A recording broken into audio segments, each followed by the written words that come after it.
Au nombre de 7, les Grecs et les Romains les ont considérés comme les œuvres artistiques les plus parfaites de l'Antiquité. Alors salut à tous et bienvenue dans ce nouvel épisode de 5 minutes d'histoire consacré aux 7 merveilles du monde antique.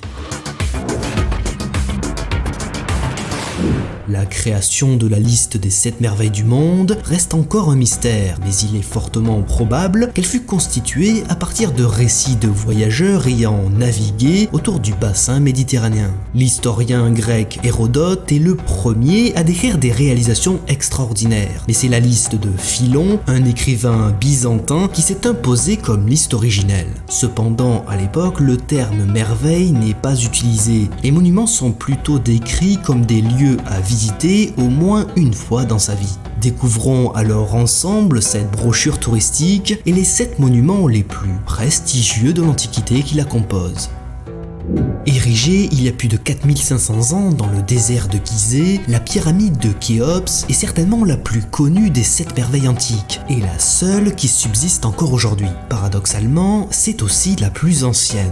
Dernière demeure du pharaon Khéops, la pyramide d'une hauteur de 147 mètres a été l'un des monuments les plus hauts du monde pendant de nombreux siècles. Avant d'être victime de pillages et de vols de pierres, l'enveloppe de la pyramide était recouverte d'un calcaire blanc poli qui brillait à la lumière du soleil. Aujourd'hui encore, les procédés et les techniques de l'époque utilisées pour la construction d'un tel monument restent toujours un mystère.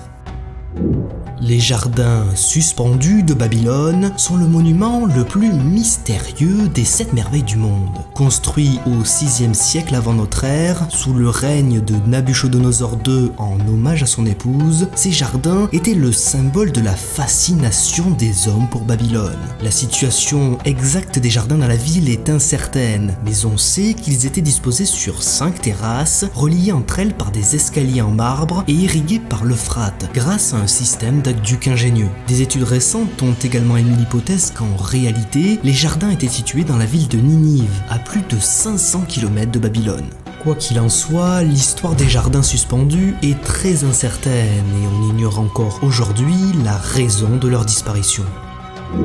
Dernière œuvre du sculpteur athénien Phidias, la statue chryséléphantine de Zeus a été construite vers l'an 436 avant Jésus-Christ. Recouverte d'or et d'ivoire, comme son nom l'indique, elle trônait dans le temple de Zeus à Olympie. La statue, mesurant plus de 12 mètres de haut, représentait donc le dieu de la foudre, assis sur un trône, brandissant une statuette de la victoire dans une main et un sceptre dans la seconde. Célébrée durant toute l'Antiquité, la statue est transférée à Constantinople au 5e siècle, mais disparaît malheureusement dans un incendie en 475.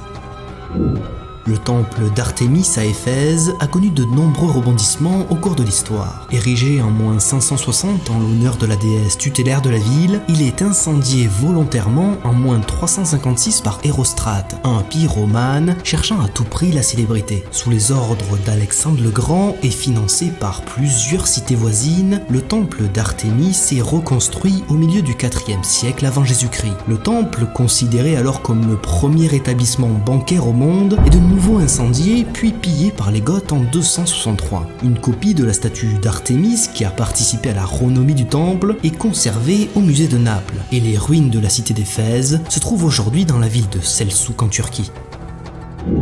Le mausolée d'Halicarnasse était le tombeau de Mosol, un empereur perse d'Asie mineure. Le monument, achevé en moins 350, était composé de 36 colonnes supportant un toit à degrés pyramidal au sommet duquel trônait un quadrige en marbre. Il abritait en son cœur une chambre funéraire et chaque face extérieure était décorée à l'aide d'immenses frises représentant des courses de chars, des combats ou bien des animaux. Cette structure était si célèbre et majestueuse que le nom de mausolée finit par désigner tout tombeau monumental.